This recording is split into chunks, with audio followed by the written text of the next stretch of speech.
Craig Young and Rich Miller. Hey, Rich, I asked Jason the same thing, but you were here 2 years ago and experienced that game. What does it mean to be a part of this one, the change that this program's had? Oh man, it feels great. I ain't gonna lie. Like when we pulled up here, that's the only thing I was thinking about. And like we was in the back corner of the locker room, and everybody like, y'all remember being here? Like y'all remember what it felt like? And I'm like, yeah. I remember leaving here actually after that game, and I'm like, bro, I don't think I ever got beat like that. So I mean, it means a whole lot because we came a long way, and all that work showing off, you know what I'm saying? We coming playing against the same teams, you know, doing the same things, and we actually coming out on top now. You know, the game going down to the wire, and we coming out on top, so we got to be doing a little something right. For either of you guys, what do you think went into your improvement against the run today? Can you say that again? Yeah, just what do you think went into the defense's improvement against the run today? I would say just us just focusing. What was the call is that our coaches gave us. Just playing together. We knew this week was going to be a tough week for us. We knew they was going to try to run the ball on us. We showed on film that we couldn't stop the ball that well last week. So we knew that they was going to run the ball. So we all just bite in as a team and just played together. And we knew that it was going to come. So. You guys are both involved in sacks today, the first runs that I was given up at home this season. How big was it to be able to get that much pressure, and what was it you guys did that made it so successful? It was really big. I think we both got them in crucial times, I believe, if I remember correctly. It was really big because, you know, a lot of times Coach Simpson always, you know, he get on us because sometimes we don't blitz to our full potential. So, you know, we've been thinking about it lately, and we've been practicing better lately, you know, to get in the backfield and, you know, create those sacks. So it was really important to get back there, and it felt good too because it's like all the work we put in practice finally kind of paying off. So it was good. So what was the defense's mind state after Iowa State pulled, you know, they scored 15 unanswered points and pulled within 3 in the fourth quarter? What kind of adjustments were going through you guys' mind on the sideline? Just staying together, sticking together. You know, that's what we focus on is playing together as a brotherhood, sticking together. So that was our mindset. We didn't get too high, we didn't get too low on each other. We just knew that we had to go out there and fight into the next play. So sticking together, you know what I'm saying, and just fighting for the brotherhood, really. Yeah, and we honestly, we was out there talking about we've been there before. You think about that Arkansas game last year, we was probably down last year, but we've been there. You know what I'm saying? We already know how to handle it. We didn't flinch. You know, that's all we talk about is not flinching. So we ain't flinched. We did everything we needed to do. We played the same ball we've been playing all day. Just had to turn it up a little bit. Lance said extra emphasis this week on getting to the ball, running 5, 6, 7 guys to the ball because of the grass, not taking anything for granted. What's different? It looked like it worked. I mean, you must have seen every time you ran to the balls, somebody on your own team probably hit you. Right. Just a mindset. You just never know what can happen out there. You just never know what can happen. So you just run to the ball, be physical, just run to the ball. You just never know what can happen. You know, you can make plays out there. And that was our big focus also coming into this game. Run to the ball. It might be slick out there, it's grass. People might miss tackles and everything. So we was really focused on one of them things. That was one of our key factors in coming into this game. Just run to the ball. And if you do mess up, at least you're going 100 miles per hour to the ball. So that was one of our big goals there. Yeah, y'all know I'm honest too. So it was what was that, Texas game? Well, every game we lost. Each game we lost.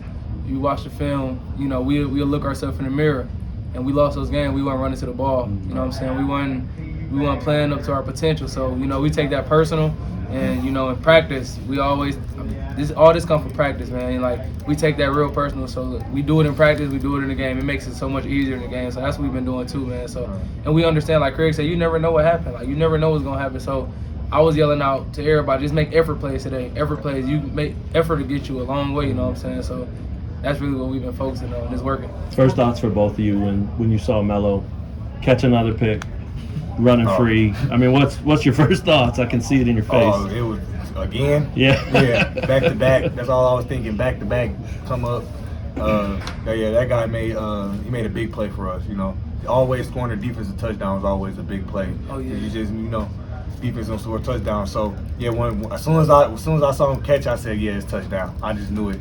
Melo runs with 20 miles per hour. Yeah, nobody's catching him. So 21. No, yeah. I ain't gonna lie. My first thing was like, dang, I can't meet him in the end zone because we talked about it right before the game. I was like, Melo, you gonna get another one, bro? Like, what you want? You gonna get another one? He said, Rich, I'm gonna get another. I'm like, bet. I'm gonna meet you in the end zone. He was like, bet. He caught it, and I'm like, oh, I ain't gonna make this one. He was gone, yeah. So yeah, I was lit though. I was lit. Does he say? I mean, Leipold just talked about his confidence being kind of a quiet confidence, maybe not quite like Kobe's, right? But like, does he say anything after those moments? I mean, what's he like after that pick? I ain't gonna lie. He just smiling. He's smiling. He like, let's go. Like but you can see it in his face. Like his face and his body would tell more than he'll ever say. Sure. You know what I'm saying? So you can see it. You'll see it in his face how he really was feeling it. He was lit, bro. He was lit. You know what I'm saying? What was it like for you? Oh, sorry. What was it like for you guys? You give up the touchdown and then you have Beam hit LJ for 80-yard touchdown right after that. You're back hit by 10, but you got to come right back out on the field and go against the offense. Wanna know what that's called? Complementary football. You know what I'm saying? We gave up a little something, they came right back. We knew we had to put it right back on the team. We knew we had to go right back out there and get another stop. That's complementary football, man. That's what we talked about right before we went out. Literally, like, we brought the team up, players talking, we got to play complementary football today, you know what I'm saying? So that's what we did. For sure, really just holding each other accountable on both sides of the ball. You know, we got some of the offensive guys come over here to our defensive bench, tell us let's go. Our defensive guys go over there to their offensive bench, tell them let's go. So us just playing together, you know, holding each other accountable, and you know, and before we went out there, we all said like, just let's go make a play. Let's go make a play. So all of us. So what does a win does like this for you guys, considering this is the first win at Jack Trice Stadium since 2008, and everyone was talking smack through the week, talking about how you guys are going to have a hangover from that big win from Oklahoma last week, but you guys came out and won today. What does that say to all the critics? I say it's big time for us. We don't really let that sweat us. You know, we just gonna come in after today. We let this win go. After today, we come in Monday. We get into the film. We go back to work. Really, that's what our mindset's right. We just watch games away. We don't go into the critics. We don't listen to the outsiders, because all we need is all in that locker room right there with the coaches and the staff and everything. So we just let them talk. We know what they saying though, but we ain't sweating it at all, because we sticking together through all of it, no matter what. You guys have made some huge strides in terms of missed tackles, and especially the last couple of weeks, not really having nearly as many. What's been different that's allowed you guys to kind of get to the ball and get a guy down, as opposed to having to take 3 or 4 guys to get him down? Mentality. You know, it's a mentality we practice on every week. You know, I've been telling y'all, we kind of embarrassed when, you know, those losses, things weren't going our way because of what we was doing, not what the other team was doing. So it's really just changing mentality. We're going to run to the ball. We're going to get him down. If we don't get him down, we're going to stop his feet. And everybody else running to the ball is going to make him feel it. That's all it is. Rich, you said when you guys were ranked that it wasn't high enough because you weren't number 1. Oh, yeah. I said that? You told me. Yeah. I probably did. So. Yeah, you did. But you're a game out of first in the Big 12 now with 3 to go. You know, a lot of football left, but what is the opportunity ahead for you guys right now? I mean, does it feel? Do you feel that, like, sitting where you're sitting and what that means? Honestly, it's like we still underdogs. No matter what, probably the rest of the games we're gonna go and we still gonna be underdogs. So we kind of not focusing on that. It's like keep on making us underdogs, and we just gonna keep proving you wrong. It feels like they still don't believe in us, so they just making that chip on our shoulder way bigger. So, you know, I appreciate everybody who don't believe in us, and I appreciate everybody who, you know, adding that fuel to our fire, because we're going to keep on going. Yeah, I feel like that helps us. I feel like, because, like, let them talk. Like, I feel like that helps us a lot. We always want to come in. We want to be the underdogs. We have nothing to lose. Go out there and fight. That's what we do. We have nothing to lose. We go out there and fight, punch them in the mouth first.